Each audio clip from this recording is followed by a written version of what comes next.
Have you ever noticed that voice in your head? The one that starts talking the moment you open your eyes and never stops. It begins with trivial thoughts. Should I have coffee or tea? And then turns into doubts and criticisms.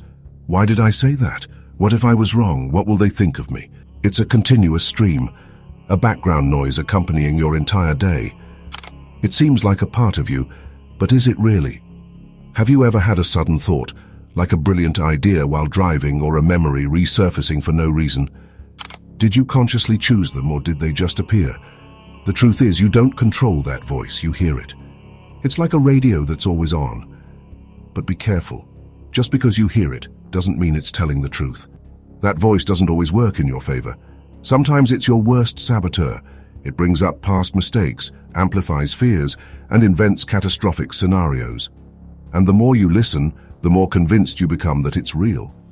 But if you start to doubt it, the game changes. Who's pulling the strings? If that voice isn't you, then where does it come from? Your subconscious is the real puppet master.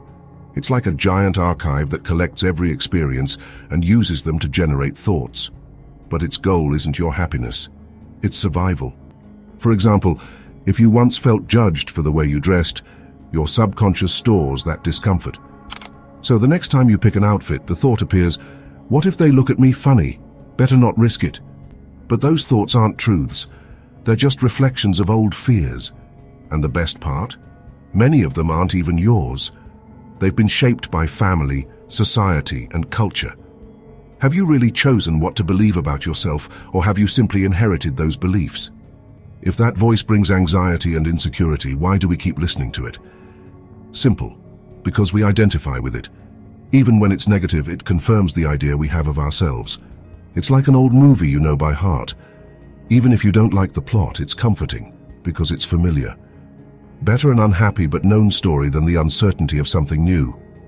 And the voice doesn't just comment. It creates narratives. It explains why you failed, why you're not good enough, why others don't appreciate you. The more you listen, the stronger it becomes. The illusion of control.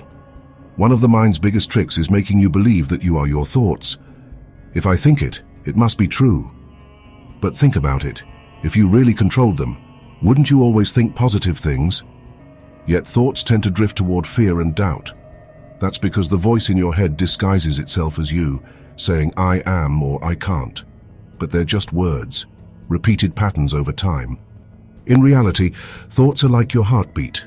They happen on their own. You don't produce them, you just notice them. And just as you don't identify with your breath, you don't have to identify with your mind. When you realize this, something extraordinary happens. You distance yourself from the voice. You become the observer, not the victim. From that moment on, the power returns to you, the price of listening. Every time you listen to that voice in your head, you strengthen its power over you. Imagine wanting to start a new project. Before you even take a step, it appears, what if I'm not good enough? What if I fail? Better not even try. If you believe it, you'll probably give up before even starting. This pattern repeats everywhere, in relationships, in your career, even in everyday choices. The voice pushes you to avoid risk, even when that very leap could lead to growth. But the real damage isn't just in the missed opportunities, it's in the slow erosion of your self-confidence. The more you follow that voice, the more it becomes a prison. But there's a way out. You don't have to silence it, just stop believing it. Instead of reacting with fear, respond with curiosity. Is this really true? Does this thought help me or limit me? Changing your perspective is like opening a door you didn't even know existed. Observing without judgment, here's the turning point: awareness. When you become aware of the voice in your head, its power fades. It's like turning on a light in a dark room. Suddenly, you see that the shadows were just illusions. You don't have to fight the voice or silence it. In fact, resisting it only makes it stronger. The secret is to observe it without judgment. When a negative thought arises, instead of being overwhelmed by it, acknowledge it. Ah, here comes doubt again. Interesting. By observing the voice this way, you create distance between yourself and your thoughts. You are no longer trapped in them. You become their spectator.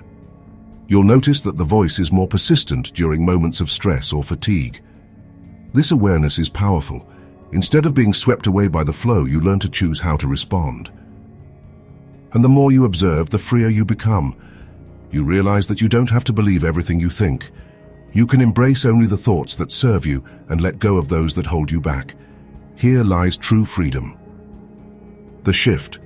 Reconnecting with your true self. When you stop identifying with the voice in your head, something extraordinary happens. You realize that you are so much more than your thoughts.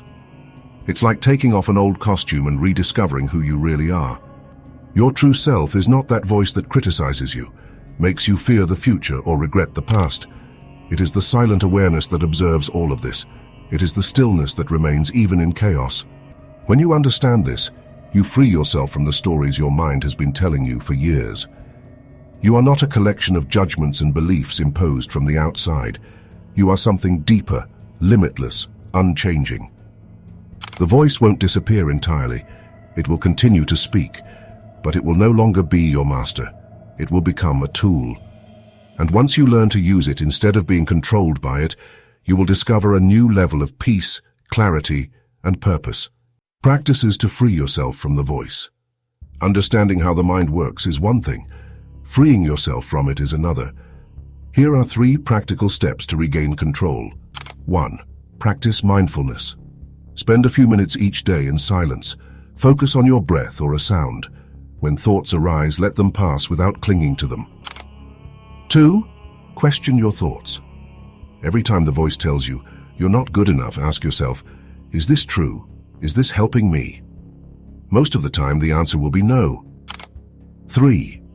Stay in the present. The voice feeds on the past and the future, but it struggles to exist in the now. Shift your attention to the sounds, sights, and sensations around you. If you want to take it a step further, try writing down your recurring thoughts. Seeing them in black and white helps you put them into perspective and detach from them. These exercises aren't meant to eliminate the voice, but to change your relationship with it. Over time, it will become less intrusive and more manageable. And as it quiets down, your true self will begin to emerge. You are not your thoughts. One of the greatest revelations is that you are not your thoughts. For many, this idea is difficult to accept because we believe we are defined by our minds. But thoughts are just patterns, fleeting impulses. They arise, exist for a moment, and then disappear, just like clouds in the sky. Imagine standing beside a river. The river is your mind and the flowing water is your thoughts. Most people jump in, clinging to every thought and identifying with it. But what happens if you stay on the shore instead? When you stop identifying with every thought, you start to see them for what they are, temporary, ever-changing, often irrelevant to who you truly are. If the voice in your head says, "You're not good enough," instead of believing it, you can observe it and let it go. Detaching from thoughts doesn't mean ignoring them. It means no longer allowing them to define you. When you understand that you are much more than your mind, a deep freedom emerges. You are no longer at the mercy of your inner voice. You begin to live with clarity and peace. And you, who are you really? The observer or the participant?